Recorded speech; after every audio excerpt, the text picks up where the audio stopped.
In this story, Batman essentially kidnaps Dick Grayson and turns him into Robin. He then tortures him by forcing him to eat rats in the Batcave for 5 issues straight.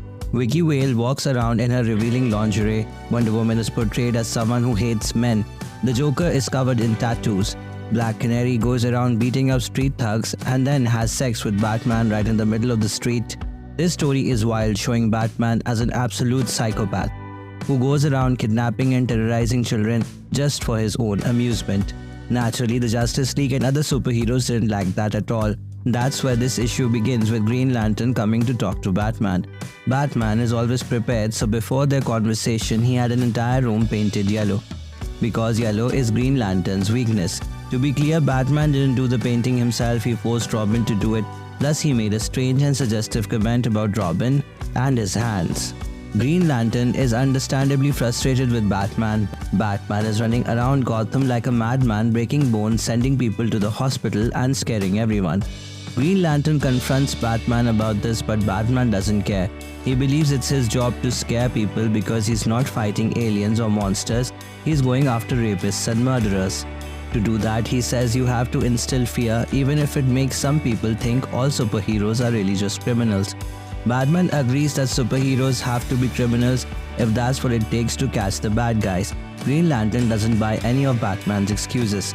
That's when Robin walks in offering more lemonade, and Green Lantern suspects that Robin is really Dick Grayson, a kid that Batman kidnapped earlier in the story. They go back and forth arguing whether Robin is actually Dick Grayson. The dialogue feels awkward and doesn't quite add up. And then out of nowhere, Robin steals Green Lantern's ring. Robin begins to beat up on Green Lantern. As Hal struggles to get his ring back, it ends with Robin hitting Green Lantern in the throat, almost killing him. That's when Batman intervenes, punching the life out of Robin, calling him a little snot. Batman then goes to try and save Green Lantern's life, stopping him from suffocating, and warns Robin that if he throws up, he'll break his neck. After this intense scene, they leave the Yellow Room, finally realizing what had happened. They go to a cemetery to say goodbye to Dick Grayson's parents, and it ends with a heartfelt hug between Batman and Robin.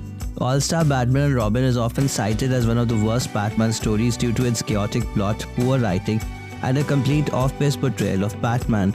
Instead of being a complex but respectable character, Batman is depicted as unliable and hard to respect, often acting psychopathic.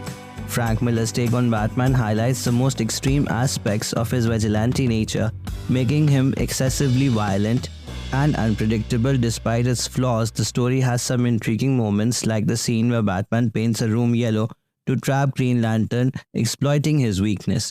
However, these occasional inventive ideas can't make up for the overall negative reception of the comic, which tends to misrepresent the core aspect of Batman's character.